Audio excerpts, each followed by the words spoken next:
on the Yeah, track.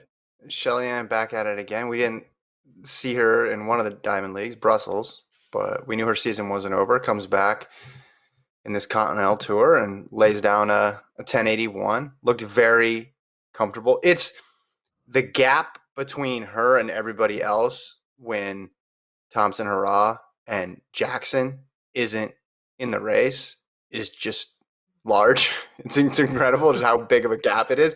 And you can say the same thing, when Thompson Hurrah doesn't have Fraser-Pryce in the race. Although even when she had Fraser-Pryce in the race on a couple occasions this year, she was able to get a fairly significant win. But the thing that jumped out just watching this race was just the ease with which she did it. It just completely blew away the field the last 50 meters. And it's a pretty not that weak of a field, right? Like it doesn't have Thompson Hurrah, doesn't have some of the big names, but this is a solid field for a non-Diamond League race, and she just destroyed everybody. Yeah, it's interesting seeing how these athletes are able to just put on race after race after race. Like they have, there are obviously notable athletes who've kind of shut it down early. Who maybe done just one race at pre and then shut it down, but Mm-hmm. Shelly-Ann and Elaine Thompson have just like treated it like it's that the Olympics was just like a prequel to their actual season, and they've been Yeah. running very often, more often than I would expect. I mean, you look at Shelly-Ann's season post Olympics; she's already run three 100 Mm-hmm. meters like in such a short time, like from August 21st to September 5th. So in like Yeah.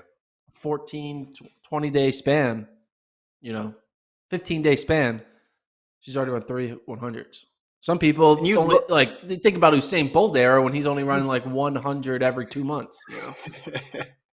You look at her yearly marks, and the only time she was above 11 seconds in the 100 was that horrible weather day in Gateshead when she had to run heats and then finals and ran 11.6 and then 11.5 and into a -4 and then into a -3. But since then, 1084, is that 1063, 1097, 1084, 71, 82, 84, 73, 74, 73, 60, and then 81.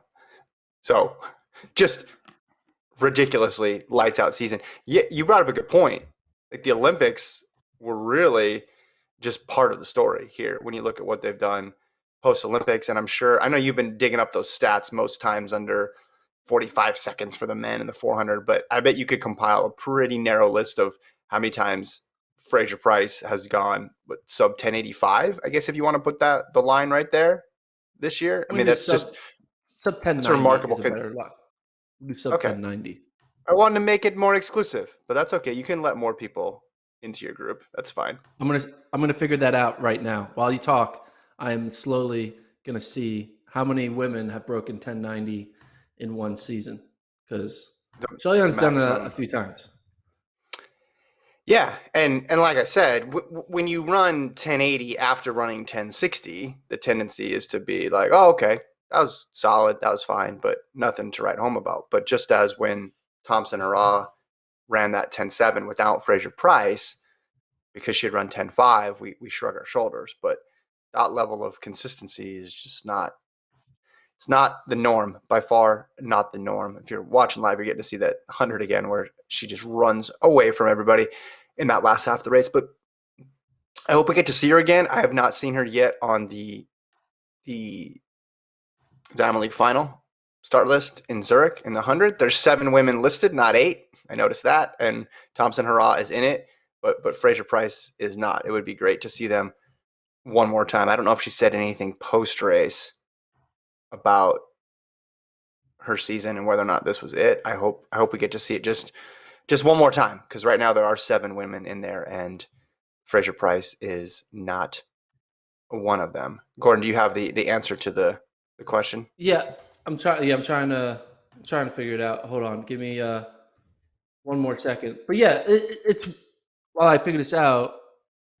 Why isn't Shelly-Ann and are they now dodging each other after us talking so happily about them, like running at each other race after race? Now it just seems Yeah. like Did we see the last of Fraser-Pryce and Thompson in 2021? I hope not, because we were very glowing in our praise that one episode, and then since then they didn't race. I hope I didn't jinx it, because it was tremendous. You look here at the head to head this year, or sorry, head to head all time here in the 100. They've met 12 times, but we have 6 of those coming in 2021. But the last couple we haven't seen them race each other, and if we don't see them in Zurich, that would be a disappointment just after the standard they've set. Again, if you judge them against history, still bears out. That's solid that we got to see the best 2 compete that frequently against each other, and 2 of the best 3 all time. But yeah, now I'm greedy. I want to see it one more time this year in 2021. I mean, we were very high on this rivalry. I thought it was a fun turn of events when Fraser-Pryce finally got the win over Thompson-Herah late in the season there, and I thought, okay, this is going to be interesting. They combined for the first race with 2 women in the 10.6s, just making history all over the place, and multiple ways to make history, right? We're obviously looking at world record as being a possibility now, which we didn't think was the case going into the season. But then you have just the combination of them going at it and creating together, not just the fastest time, maybe ever, but the fastest race and the fastest combination out there. So it was terrific to talk about. Yeah, I'm looking at all these clips now. We were very effusive in our praise here. So don't let us down. Just one more time, please, one more time. Can we get Fraser-Pryce and Thompson-Herah lined up? I will not ask anything, I promise, of the women's 100 in 2022 if I could just get that one more time in 2021. Okay, I have the stat, man. Should I send it to Travis so you can put it up on the screen, or should I just read it off? Is it an impressive stat or not? Because if it's not, we could just forget. Okay, yeah. It's impressive. However, there is the person up top isn't the person who leads this isn't a person that you want to be number one on the list, if that makes any sense. Okay. That makes sense. So what I did was I'll send this to Travis. I'm doing one last little. I did this. I am very proud of myself. Boom. I'm going to screenshot. Boom, and I'm going to give to Travis in our little chat. Travis, where are you?